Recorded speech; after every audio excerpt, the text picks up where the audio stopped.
comenzar con los meniscos. Entonces, cuando vemos la anatomía de los meniscos, vamos a ver que los meniscos, como ustedes saben, son dos: un menisco medial y un menisco lateral. Son láminas semicirculares fibrocartilaginosas que se apoyan, están por encima de los platillos tibiales. Como ustedes ven, el menisco medial tiene una forma de C. El menisco lateral tiene una forma de O. El menisco medial cubre un 30% del platillo. El menisco lateral cubre un 50% del platillo. Estos meniscos van a tener tres partes: un cuerno anterior, un cuerpo y un cuerno posterior. ¿Dónde se insertan los meniscos? Se insertan, sus raíces están, o sus asas están, por ejemplo, el menisco medial, sus asas están en estos sitios, como ustedes ven, en la región intercondilia. Y estas son las asas de inserción del menisco lateral, cerca a los ligamentos cruzados: cruzado anterior, cruzado posterior. Y aparte, estos meniscos se insertan, están pegados a la cápsula, están unidos a la cápsula. Si nosotros vemos la irrigación de los meniscos, vamos a ver que su irrigación está a cargo de las arterias geniculares lateral y medial. Pero una cosa muy importante que nos va a servir para ver el pronóstico, el tratamiento de los meniscos, es que si nosotros hacemos un corte al menisco, vamos a ver que la irrigación va a ser muy importante en la parte externa. Pero conforme vamos avanzando en el menisco, hacia la parte interna, vemos que la irrigación ya disminuye. Entonces, esto es muy importante porque luego lo vamos a tratar en lo que es el tratamiento. Si nosotros hacemos un corte al menisco, vamos a ver que tiene una forma triangular, con una cara superior que es cóncava, una cara inferior que es casi plana, que se va a articular con el platillo tibial, una cara externa que es circular, circunferencial. Esta cara es la que se fija a la cápsula, y un borde interno fino, aplanado. Este fibrocartílago, este menisco, está compuesto principalmente por colágeno tipo 1. También tiene otros materiales como glucosaminoglicano, glucoproteínas y fibrocondrocitos. Estos meniscos tienen fibras. Las fibras longitudinales, que están a lo largo del menisco, sirve para absorber la fuerza de compresión. Y las fibras radiales, que van así, sirve para aumentar la resistencia del menisco. Los meniscos tienen desplazamiento. En la parte inicial, cuando vimos lo que es la anatomía, vemos que el menisco lateral tiene una movilidad de 10 milímetros. En cambio, el menisco medial o interno tiene una movilidad de 5 milímetros. Quiere decir esto es que el menisco lateral tiene mayor movilidad y el menisco medial se mueve menos. Entonces, cuando hacemos flexión de la rodilla, los meniscos se van a posterior. Cuando hacemos extensión de la rodilla, los meniscos se van a anterior. Tienen ese desplazamiento. ¿Qué funciones cumplen los meniscos? Uno es la congruencia articular. Si nosotros vemos, el cóndilo femoral tiene una forma convexa, circular, y el platillo tibial casi plano. Entonces, la función del menisco es contrarrestar esto. Entonces, la forma del menisco hace que pueda proveer congruencia al cóndilo femoral. De esta manera aumentan su contacto. Los meniscos son fibrocartílagos a manera de almohadillas, de tal manera que amortiguan el peso, la presión. Al tener el menisco movimiento, hace que el líquido sinovial sea diseminado, se distribuya por igual en toda la rodilla. Otra función del menisco es absorber y distribuir la carga. Por ejemplo, si nosotros vemos este menisco, hace que la presión del cóndilo lo distribuya en todo el menisco. Si no tuviéramos menisco, la distribución sería en un punto del platillo tibial. De esta manera se protege el cartílago del platillo tibial. Y son estabilizadores. Entonces los meniscos no permiten que haya mucho desplazamiento. Cumplen una función de estabilidad.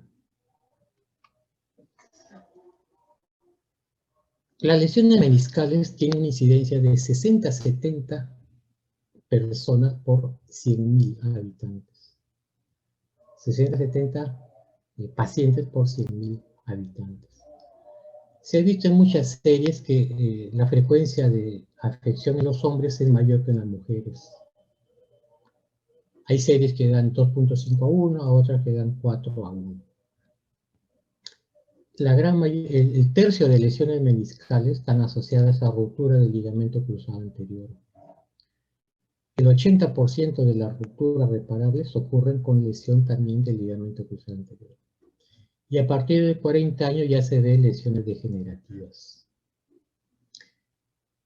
El menisco medial se lesiona más frecuentemente y tiene que ver mucho con esa menor movilidad, de tal manera que al moverse menos puede ser atriccionado por el cóndilo femoral.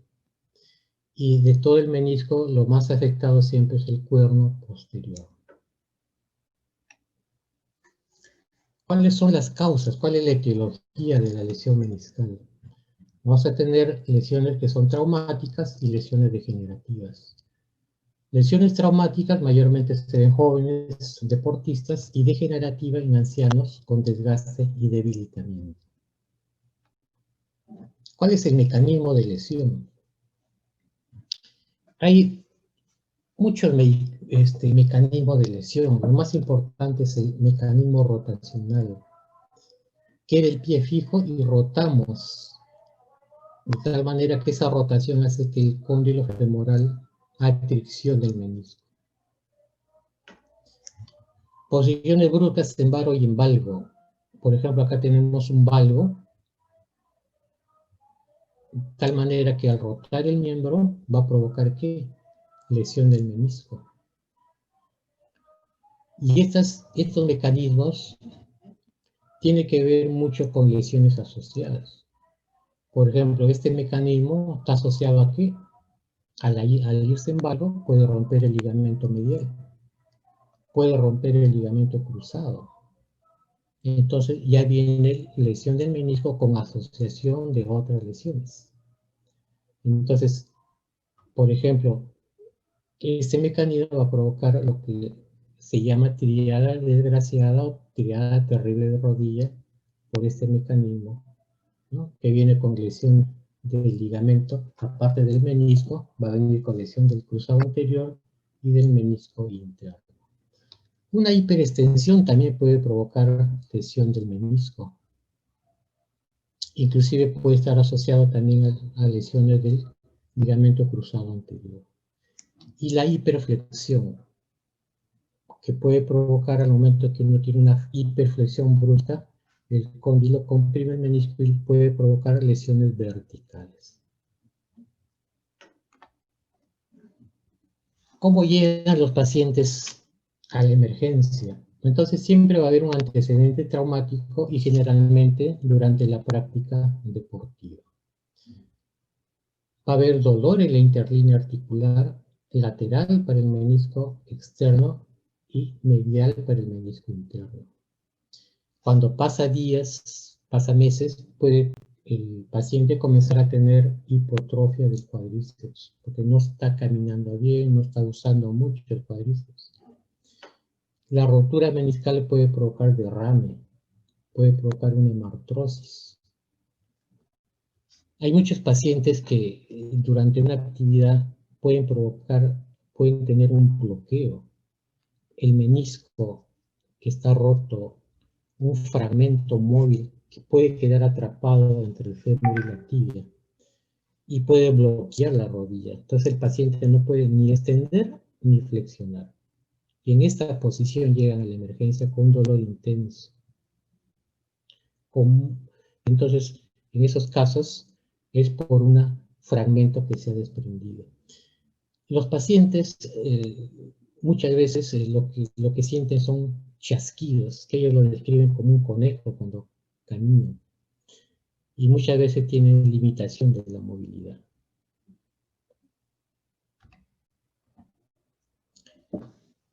En el examen físico podemos hacer algunos test para ver lesiones meniscales. Tenemos la maniobra de McMurray. El paciente está en decúbito supino, decúbito dorsal, con una mano cogemos el talón, se va flexionando la rodilla, la otra mano lo colocamos sobre la rodilla, el pulgar, el índice en el menisco lateral y en el interno, y se va extendiendo la rodilla. Si nosotros queremos evaluar el menisco lateral externo, tenemos que hacer rotación interna del pie. Entonces el paciente va a presentar que con un chasquido, vamos a sentir un chasquido, o va a tener dolor. Si queremos explorar el menisco interno, tenemos que hacer rotación externa, rotación lateral. Y exploramos el menisco medial. Podemos hacer la maniobra de Apley. El paciente en este caso ya en decúbito prono, decúbito ventral. Con una mano cogemos el pie y vamos aplicando una presión hacia abajo. Y en este caso rotamos internamente el pie y va a haber dolor en el menisco lateral.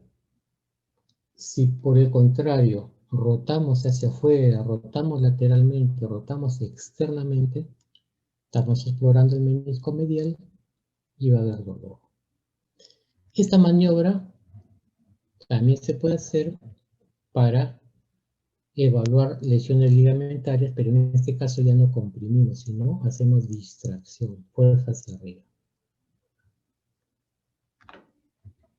¿Cómo clasificamos a la lesión de los meniscos? Hay una clasificación morfológica por su forma.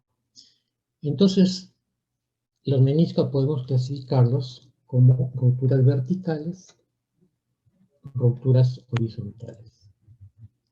Rupturas verticales de esta manera, que van de arriba hacia abajo,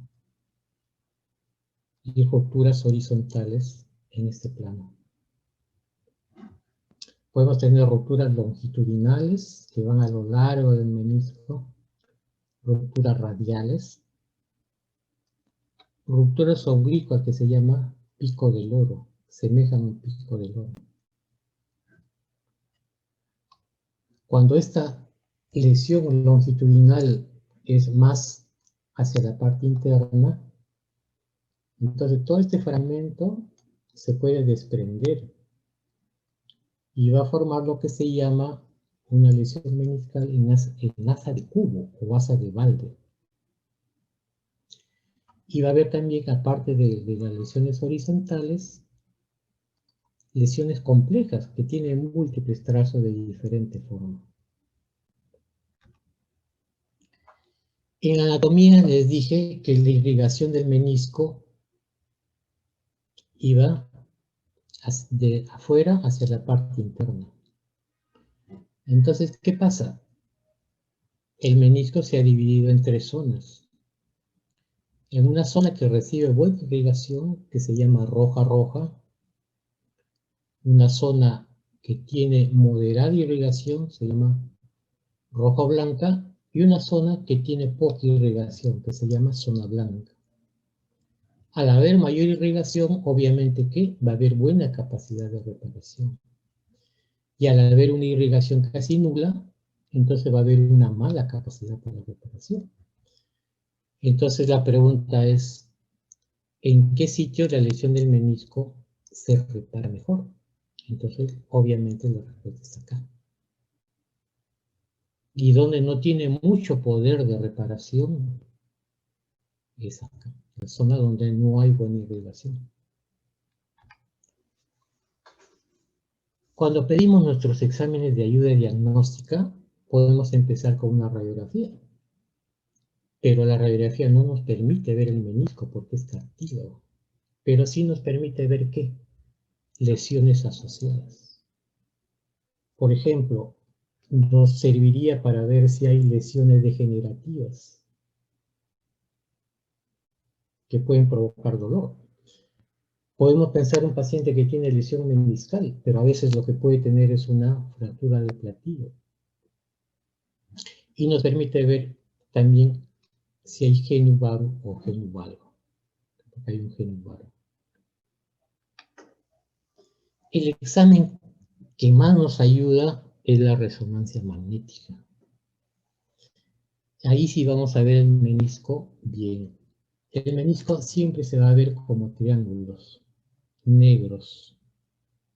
El menisco normal. Por ejemplo, en este caso vemos un menisco, acá normal, negro, y acá vemos una zona blanca. Podemos ver que esta es una lesión horizontal. En cambio acá vemos el menisco y vemos una línea blanca, es una lesión vertical. Podemos ver a los meniscos en la resonancia en un plano como si hiciéramos un corte transversal de la rodilla. Entonces estamos viendo al menisco de arriba hacia abajo.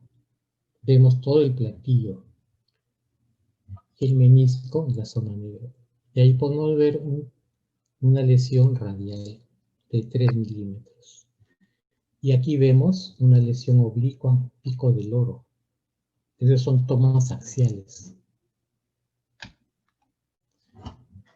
Podemos ver a la rodilla con un corte de arriba hacia abajo, pero vemos lateralmente la rodilla. Entonces vemos el menisco y vemos una lesión horizontal. Este es un corte sagital. Aquí tenemos ya un corte coronal, es decir, vemos ya la rodilla antero-posteriormente. Vemos una ruptura longitudinal, vertical. Y en antes hablaba de la lesión en asa de cubo, que era esta. Como el trazo longitudinal había separado una parte del menisco hacia afuera. Y acá vemos en un plano coronal, vemos a los dos meniscos. En el plano coronal podemos ver los dos meniscos. Inclusive podemos ver que el otro menisco tiene un trazo horizontal, pequeño. Y acá, ¿qué pasa? Tenemos parte del menisco, pero la otra parte está por acá. O sea, se ha desprendido. Entonces, esta es una imagen de esto, ¿no? Asa de cubo o asa de balde.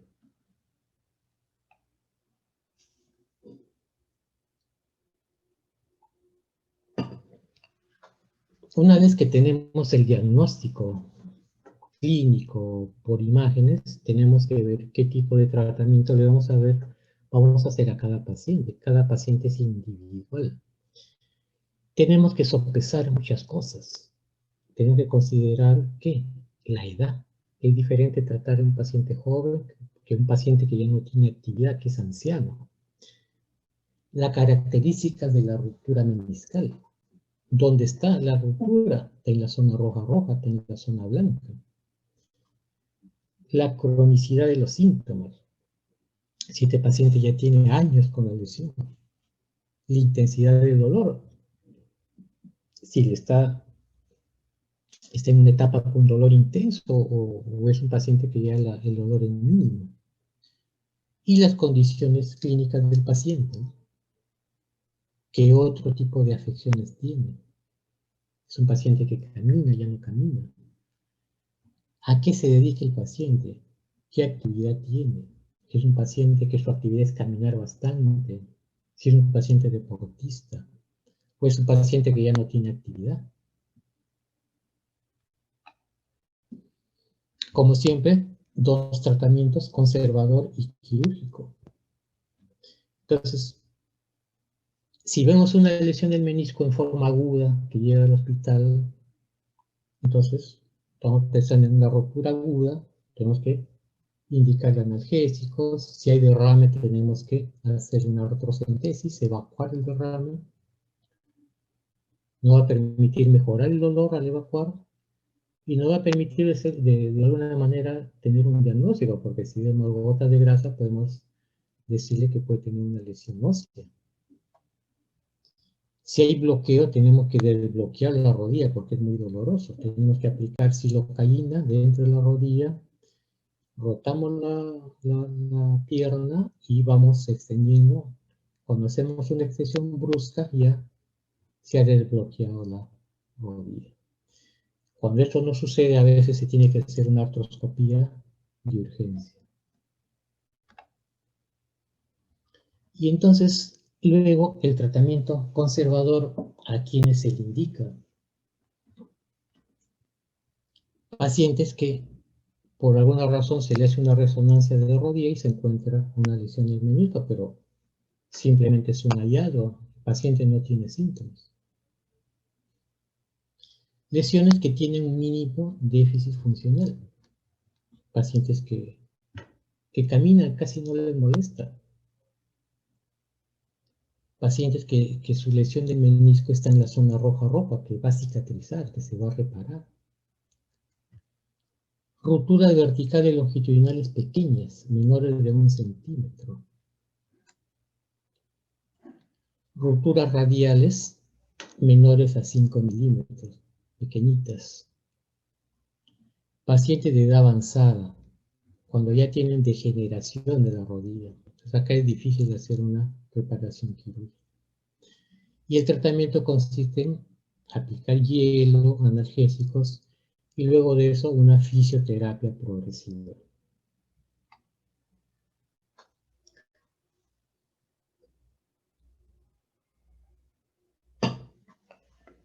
Y entonces tenemos ahora el tratamiento quirúrgico.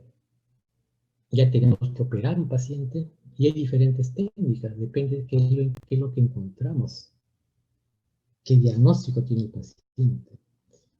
Entonces, primero, una sutura meniscal artroscópica.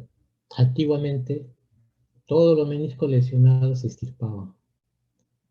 Y como ustedes han visto, el menisco tiene una función importante, tiene varias funciones importantes. Un paciente sin meniscos va a ser una enfermedad degenerativa rápida. Entonces, se tiene que reparar el menisco. ¿Cuál es nuestro objetivo cuando nosotros queremos suturar, queremos reparar el menisco? Queremos conservar totalmente la función del menisco. Ese es nuestro objetivo.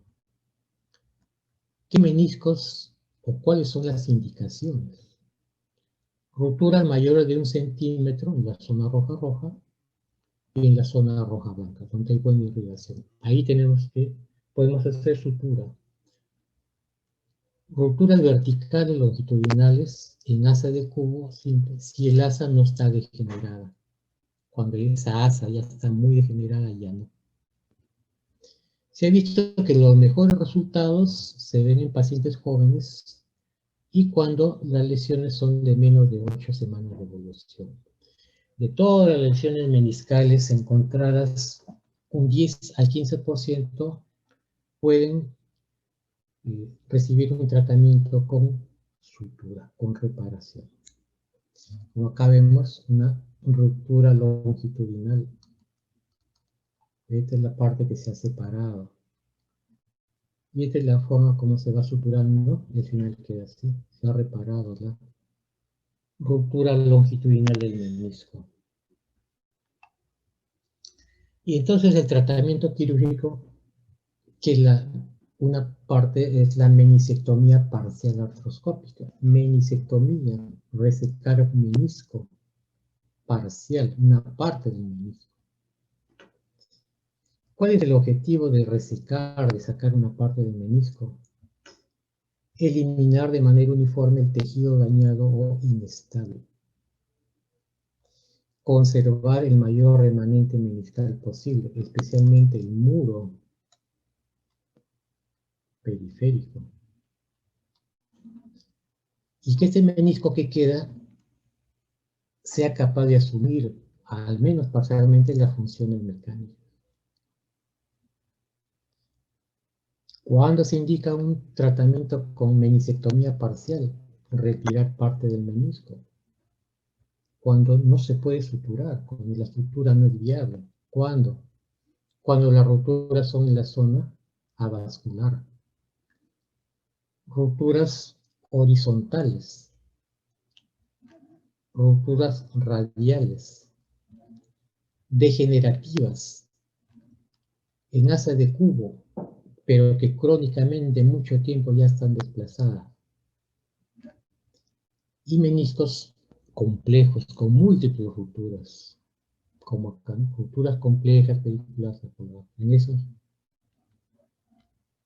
cuando la estructura no es viable en estos casos. Por artroscopía, con un aparato que es como un sacabocado, se va retirando los fragmentos, todo el tejido dañado. Y luego con un aparato se va limando, ¿no? Que quede todo liso. En eso consiste una meniscectomía parcial. ¿Qué otro tratamiento quirúrgico tenemos?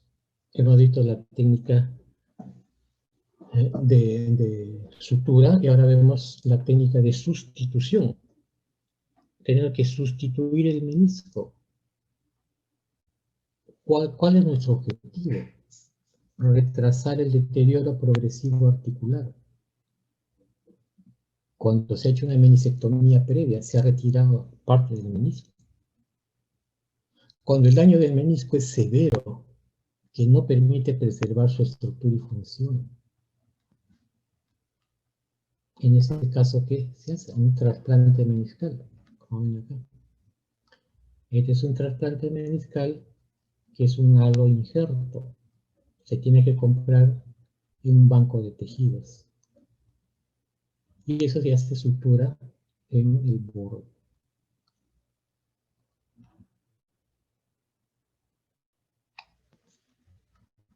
Y así como hay trasplante, también hay un implante. Por ejemplo, este es un sustituto meniscal. Es un material de poliuretano y poliéster sintético, poroso, compatible, que se va degradando conforme pasa el tiempo. Entonces, este es un implante que se tiene que colocar para sustituir parte del menisco. Pero tiene que quedar un muro de menisco para que ahí uno lo pueda suturar. Entonces, de este borde del menisco se va a ir formando condrocitos, se va a ir formando tejido. Y posteriormente este material se va a ir eliminando, se va a ir degradando y va a quedar un tejido cartilaginoso. Se ha visto que, si bien es cierto, cuando se ha tomado resonancias durante el tiempo que se ha hecho esta cirugía, se ve que el menisco no queda igual, pero sí muchos pacientes lo que sienten es una mejoría en su dolor.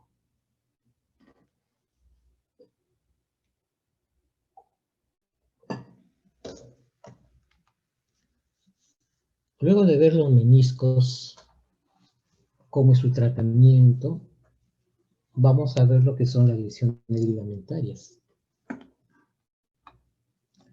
Entonces, las lesiones ligamentarias de la rodilla son las más frecuentes cuando se produce un traumatismo de esta articulación, traumatismo de rodilla.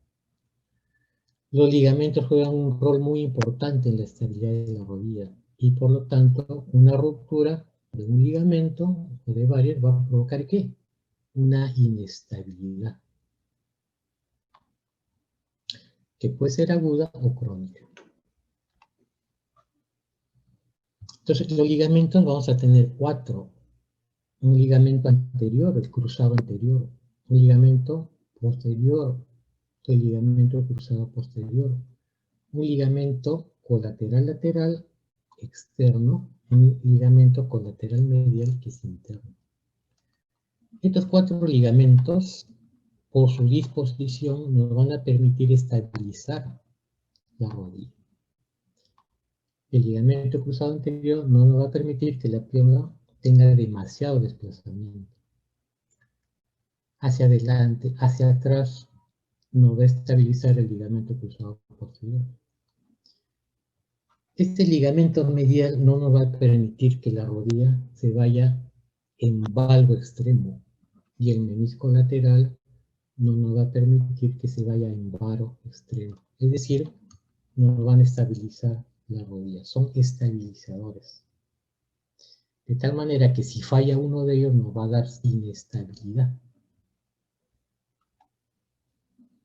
Las lesiones de los ligamentos, si vemos la epidemiología, vemos que cada año ocurren de 4 a 10 casos por cada 1000 habitantes, o sea que es bien frecuente. El 66% de los casos por accidentes deportivos.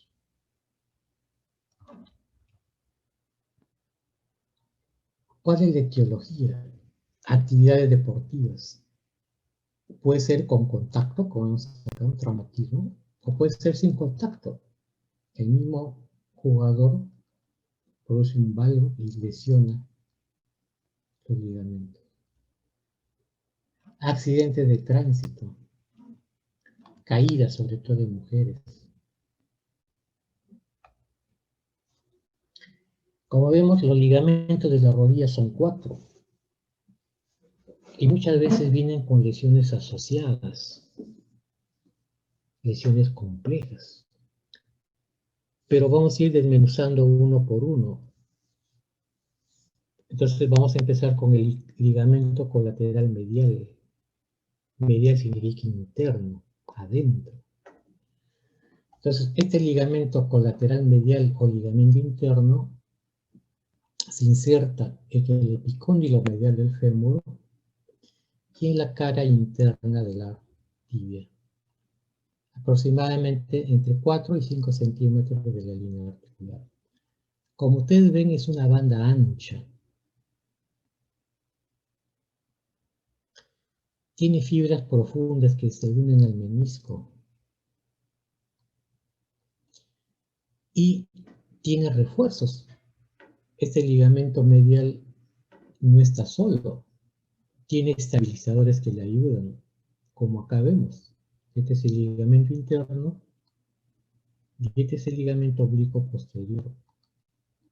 Entonces, este ligamento también va a ayudar en la estabilidad.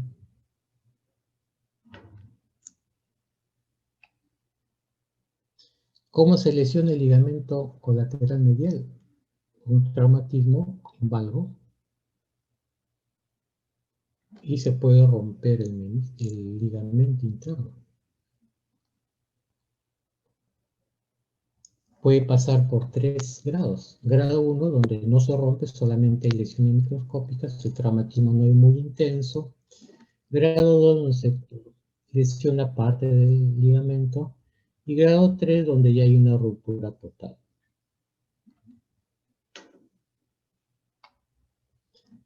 Los pacientes van a tener el antecedente traumático. Va a haber signos y síntomas que van desde un grado 1 hasta un grado 3. Entonces, los grado 1 van a tener síntomas menores y el grado 3 va a tener síntomas de mayor severidad. Entonces, van a tener dolor en la cara interna de la rodilla. Ustedes presionan, va a haber dolor. Va a tener limitación a los movimientos, sobre todo cuando son lesiones 2 y 3. Cuando se rompe el ligamento, en el grado 3, muchas veces tienen la sensación de chasquido. Va a haber tumefacción y equimosis en la cara interna de la rodilla. Ellos, cuando son rupturas, pueden tener inestabilidad. Ellos notan que la pierna se va hacia afuera, se va en valgo por la ruptura del ligamento medial. Adopta esta posición.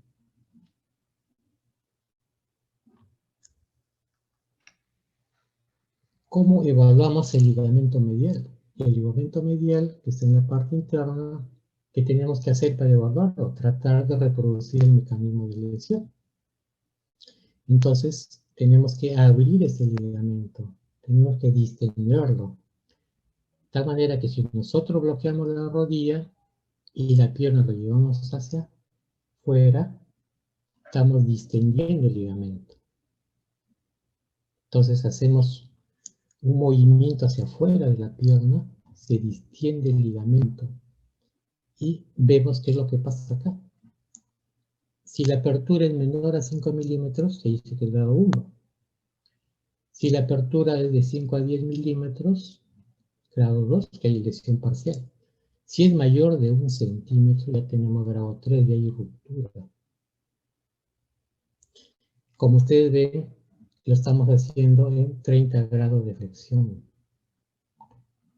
En 30 grados de flexión, ¿qué es lo que pasa? Que estamos evaluando el ligamento medial. Los ligamentos cruzados están relajados. La cápsula está relajada.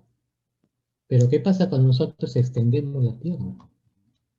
Ahí los ligamentos cruzados están tensos, sobre todo el anterior. De tal manera que si encontramos bostezo positivo, si se abre la rodilla en extensión, entonces aparte del ligamento medial, tenemos también lesión de los ligamentos, sobre todo el anterior. Este es el test de estrés en valgo, llamado también bostezo. Cuando pedimos nuestras imágenes, una radiografía solamente nos va a servir para ver si hay lesiones por abulsión en el cóndilo femoral. Por ejemplo, acá tenemos paciente que probablemente tiene un mecanismo en valgo, se apertura esto, se abre. Si es fuerte la tracción del ligamento, puede romper parte del hueso donde está insertado. Es una fractura por abulsión. Podemos hacer estrés, podemos tomarle placas haciendo un bostezo y vemos que la radiografía sana y la radiografía afectada se ve que hay diferencia. Y la resonancia magnética sí nos va a proporcionar información concreta del ligamento. Acá tenemos un ligamento medial, normal, íntegro, y acá tenemos una lesión. Y vemos cómo el ligamento se ha retraído por lesión del ligamento. ¿Cómo es el tratamiento?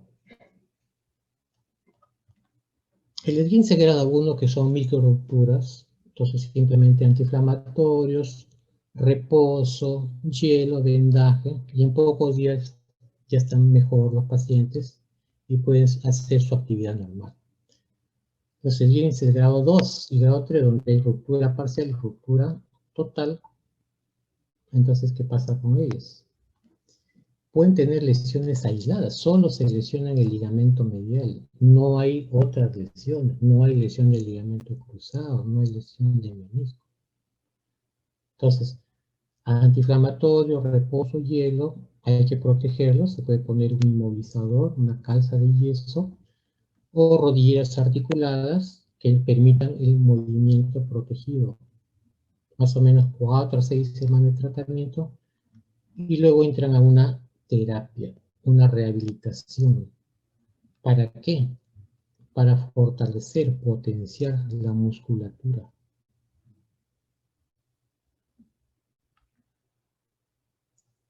¿Cuándo hacemos tratamiento quirúrgico? reparaciones agudas, cuando recién ha tenido la lesión el paciente. Entonces, rupturas, lesión número 3, que se acompaña de lesiones de otros ligamentos, ¿no? En este caso ya es quirúrgica cuando se asocia con lesiones de otros ligamentos. Cuando se hace reparación también o tratamiento quirúrgico, cuando se avulsiona, cuando el ligamento distrae y fractura en su inserción, o sea, fracturas por avulsión desplazadas. Por ejemplo, acá hay un fragmento de hueso del cóndilo medial del fémur. El menisco se laxa, se retrae, entonces se tiene que colocar un tornillo para reparar. Y ese tratamiento también en atletas entonces, deportistas de alta competencia, es mejor hacer su reparación aguda. Así tengan una lesión aislada. Reparación subaguda, o sea, cuando ya ha pasado unos días, 2 semanas, un mes. Lesiones por rupturas que siguen con inestabilidad. Han llevado un tratamiento conservador, pero persiste la inestabilidad. Entonces ya se tiene que hacer un tratamiento quirúrgico. ¿En qué consiste el tratamiento quirúrgico? Tenemos técnicas de reparación y técnicas de reconstrucción. ¿Qué quiere decir reparación? Reparación significa que usamos el ligamento que se ha roto y lo llevamos a su sitio de inserción o lo suturamos, pero ¿qué pasa? Tenemos que reforzarlo. Podemos reforzar con un tendón, por ejemplo, de un isquiotibial. Esta es una reparación, donde reparamos el ligamento propio que se ha roto, que se ha lesionado. Y reconstrucción significa que ya no vamos a usar el ligamento que se ha roto, el ligamento interno, sino tenemos que sustituirlo por otro ligamento. Eso se llama reconstrucción. Sustituir por otro ligamento. Puede ser algo injertos, por ejemplo, injertos que se compran en el banco de tejidos, sobre todo si usa el tendón de Aquiles. Estos son tendones de otras personas que han sido procesados. Entonces, podemos colocar el mismo tendón, el mismo ligamento del paciente, suturarlo con tornillos y añadirle, reforzarlo con un tendón. Y podemos comprar, el paciente puede comprar su injerto y se le tiene que colocar en el sitio donde está el ligamento colateral medial mediante tornillos y túneles. Ese es el tratamiento quirúrgico. El ligamento colateral lateral, el ligamento externo, está hacia afuera. Entonces es un cordón fibroso. El ligamento interno es aplanado, es una banda. Este es diferente, es un cordón. Del epicóndilo lateral del fémur a la cabeza del peroné.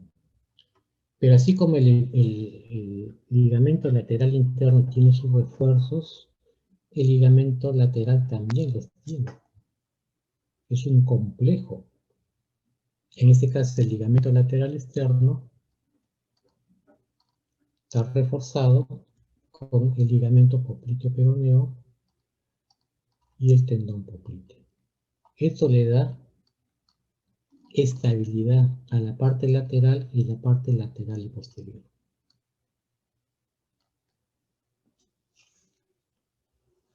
¿Cuál es el mecanismo? Al contrario de lo que vimos en el ligamento medial. En este caso, el traumatismo va a ser en la cara interna, de tal manera que se va a abrir la parte externa. Y eso va a provocar una lesión del ligamento lateral externo. Igual va a haber 3 grados de acuerdo a qué porcentaje del tendón está afectado, qué porcentaje del ligamento, microruptura, ruptura parcial, ruptura total. Igual va a haber pacientes desde grado 1 hasta grado 3, son diferentes presentaciones. Va a haber limitación funcional para deambular, dificultad para subir y bajar escaleras. Va a haber disminución del rango de movimiento para la extensión de la rodilla.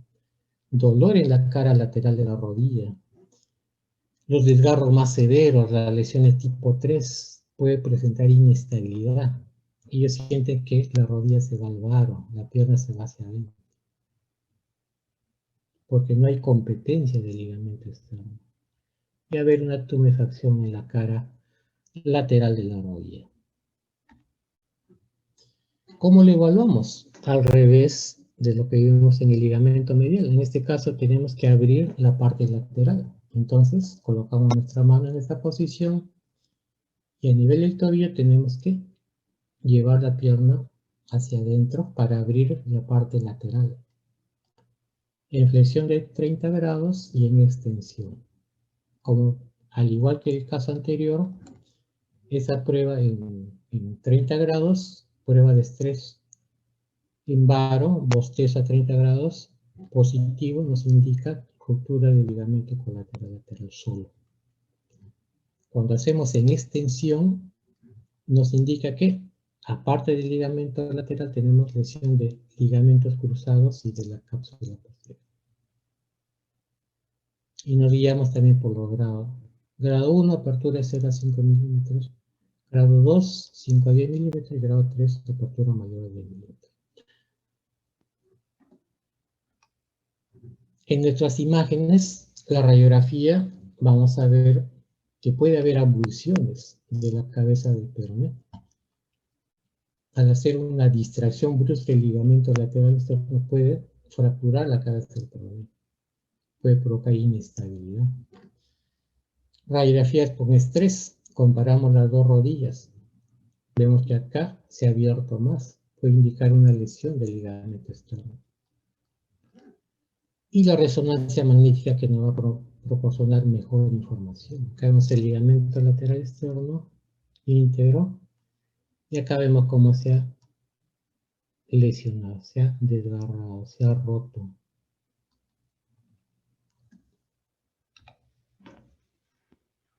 El tratamiento conservador no quirúrgico, en este caso en lesiones grado 1 o grado 2, que son aisladas, sin lesiones asociadas, antiinflamatorio, reposo, hielo, inmovilización con férulas articuladas y luego una buena rehabilitación funcional para fortalecer toda la musculatura cuadricipital.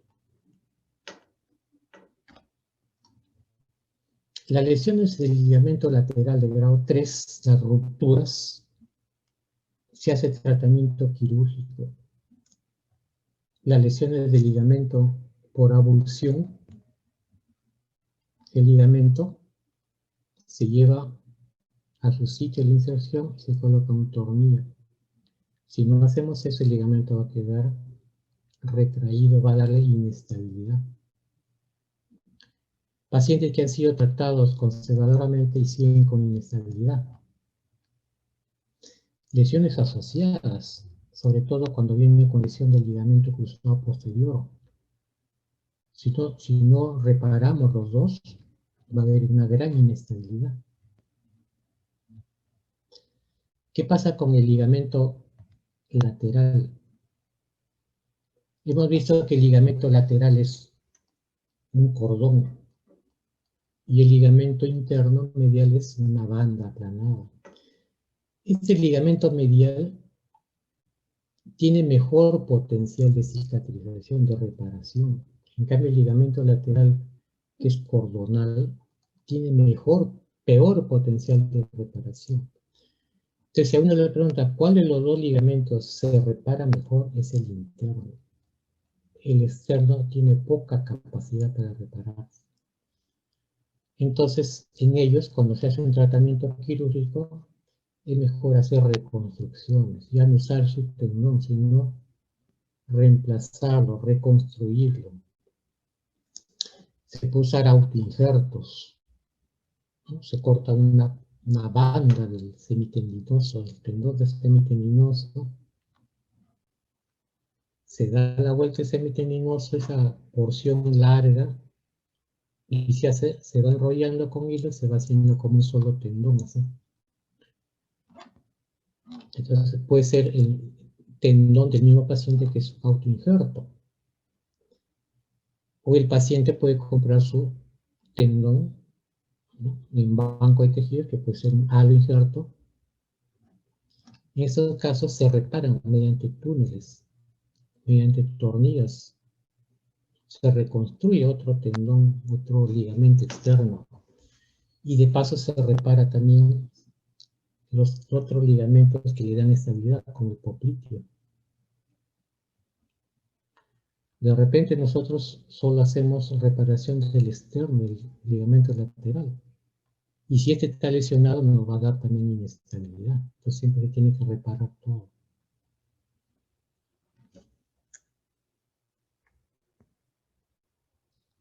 Y ahora vemos los ligamentos cruzados.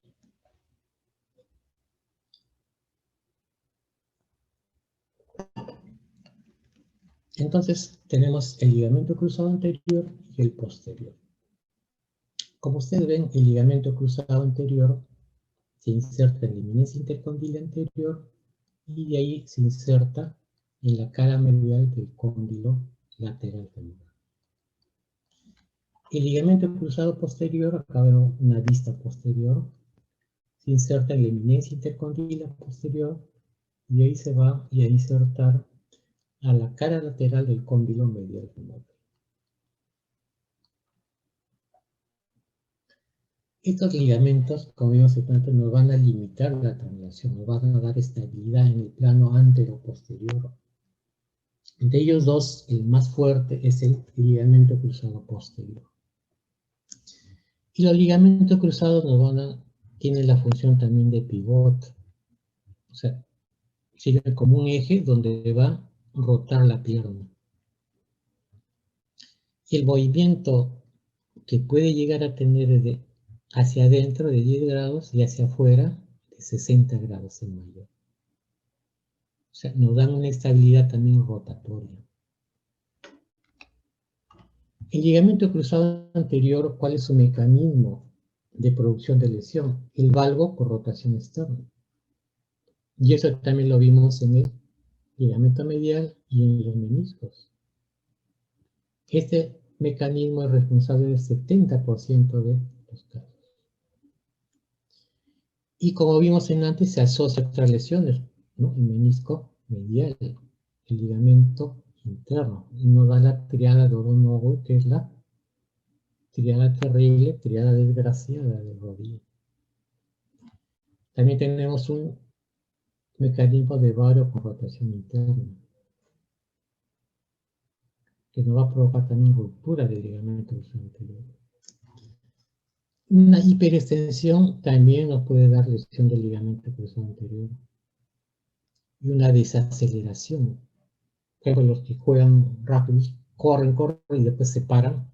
Esa desaceleración puede provocar lesión del ligamento cruzado anterior. Como ven, todo viene con lesiones asociadas. Esta hiperextensión nos podría dar una lesión aislada al ligamento cruzado anterior. Estos pacientes van a tener dolor interno profundo en la rodilla. Cuando se rompe el ligamento van a tener la sensación de chasquido. Va a haber tumefación inmediata, va a haber hematrosis. El paciente va a sentir inestabilidad de la pierna, de la rodilla. El movimiento va a estar restringido.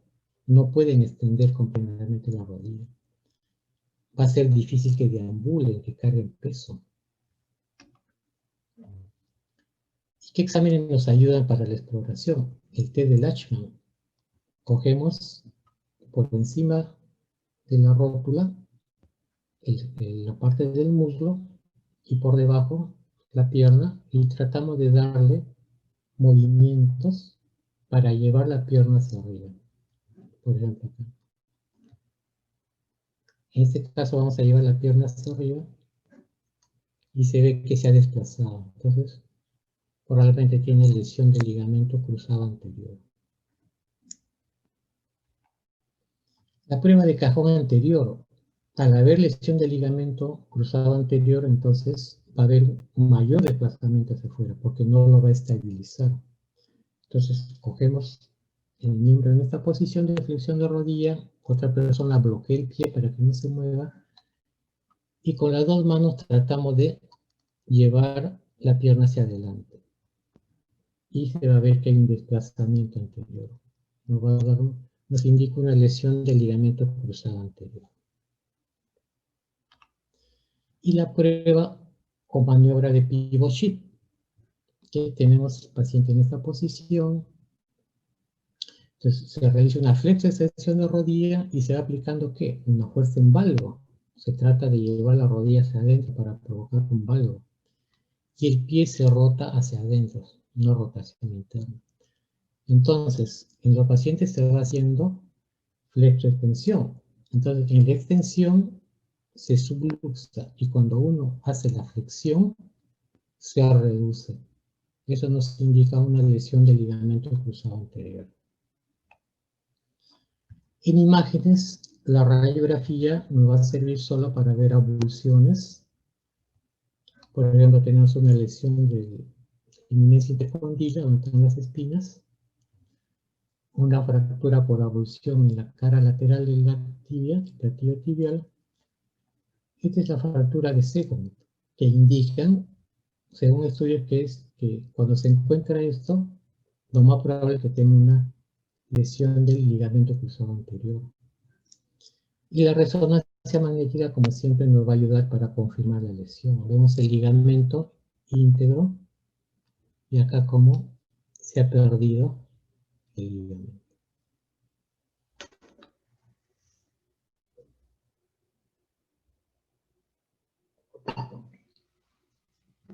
El tratamiento. Va a haber un tratamiento conservador. ¿En quién está indicado? En pacientes con comorbilidades, pacientes con baja demanda funcional, pacientes que ya no trabajan, que no tienen mucha actividad. Y estos pacientes tienen que aceptar de que van a tener una limitación en sus actividades. En un tiempo tienen que evitar saltos, giros, para no provocar lesión en el ligamento. Y tienen que entrar en un programa de rehabilitación para fortalecer la musculatura, especialmente del cuádriceps y de los isquiotibiales. El tratamiento quirúrgico está indicado en jóvenes, sobre todo deportistas muy activos, de alto nivel. Cuando la lesión del ligamento cruzado está asociada a otros ligamentos o a lesión de meniscos. Cuando han hecho un tratamiento conservador y le ha quedado una inestabilidad. Todos estos casos ya se hace un tratamiento quirúrgico. Y la cirugía en este caso es la reconstrucción. Va a haber injertos autólogos del mismo paciente o aloinjertos. El paciente tiene que comprar un banco de tejidos e injerto.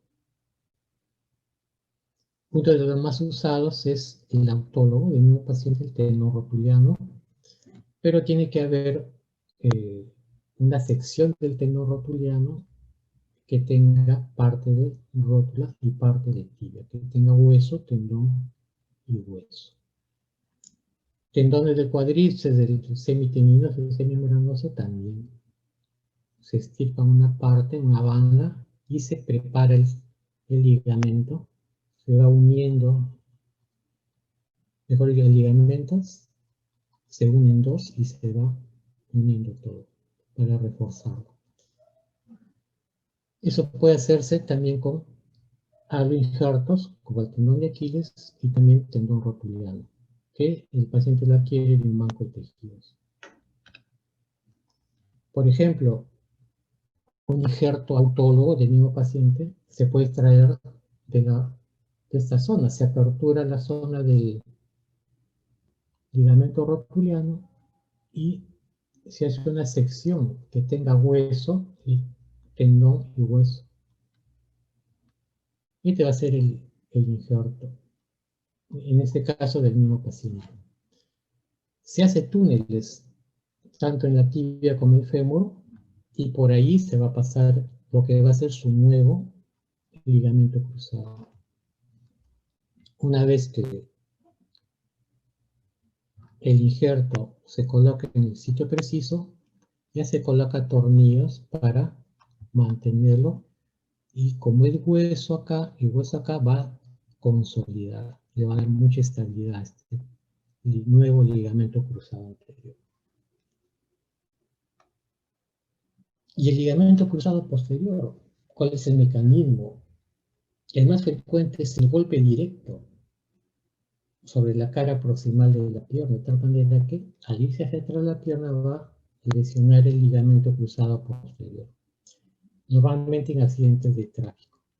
Y como son de alta intensidad, muchas veces viene acompañado de otras lesiones, inclusive puede tener fracturas de platillos tibiales. Al irse hacia atrás la pierna, puede también presionar las arterias, puede tener problemas de pacientes, ¿no? Tener mucho cuidado con estos pacientes. Como ven acá, puede ocasionar daños en múltiples ligamentos. Y otro mecanismo es esto, la hiperflexión, sobre todo en actividades deportivas. Esta caída puede provocar una ruptura del ligamento cruzado posterior.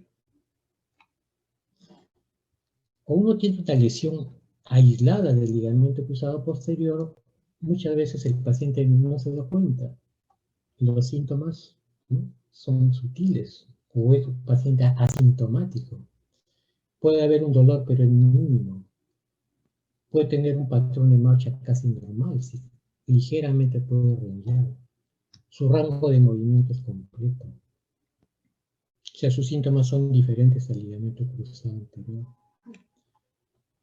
Pero si no es una lesión aislada, está asociada a otra lesiones ligamentarias, obviamente que va a tener otro tipo de síntomas, dependiendo de qué otro tipo de lesión tiene. Va a haber tumefacción, dolor intenso, inestabilidad, rango de movimiento limitado, dificultad para movilizarse.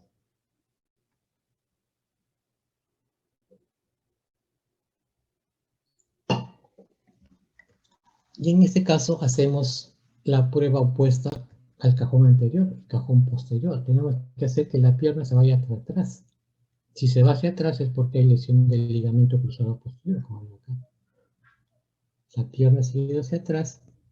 Como no está el estabilizador, que es el ligamento cruzado posterior, la pierna se ido hacia atrás. Indica lesión del ligamento cruzado posterior. Radiografías, como siempre, para ver fracturas por abulsión. Por ejemplo, acá tenemos una abulsión donde se inserta el ligamento cruzado posterior. Podemos hacer tomas comparando las dos rodillas y en estrés, haciendo un cajón posterior. Y ahí vemos cómo acá se ha desplazado, comparando con la otra. Y una resonancia magnética nos va a indicar ya lesión, ¿no? Podemos sacar el ligamento cruzado posterior, normal, íntegro, y acá vemos ya lesión. Tratamiento conservador para lesiones aisladas del ligamento cruzado posterior en pacientes con baja demanda funcional. Es mejor hacer una inmovilización en extensión por 2 a 4 semanas, por ejemplo, usar una calza de yeso, y luego una correcta rehabilitación, una buena recuperación del rango de movilidad completo. Hay que potenciar sobre todo los cuádriceps.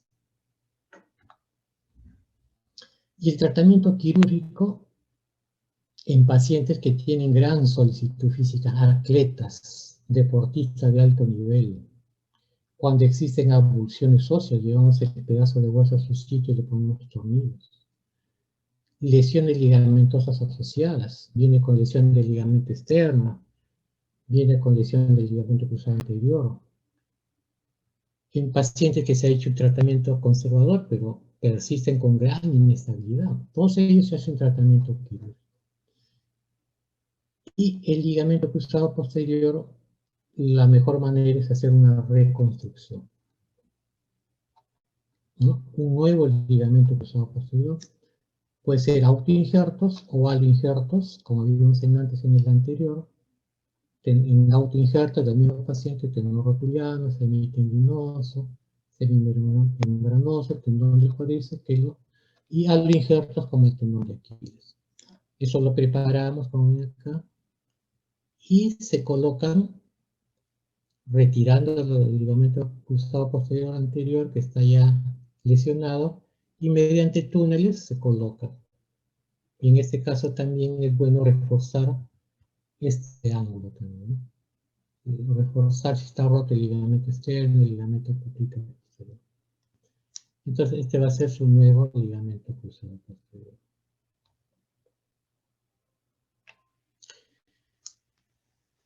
Hemos visto a cada ligamento por separado, porque si no sería muy engorroso tratar todas las lesiones en un mismo tiempo.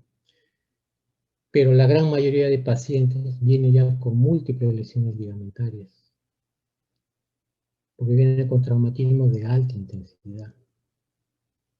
Entonces se tiene que reparar ligamento por ligamento. Y acá quiero que vean, ojalá que se pueda ver este video,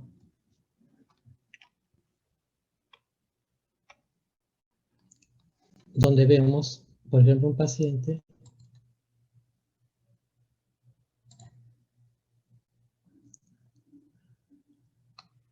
vemos la prueba de Latchman, cómo es positivo.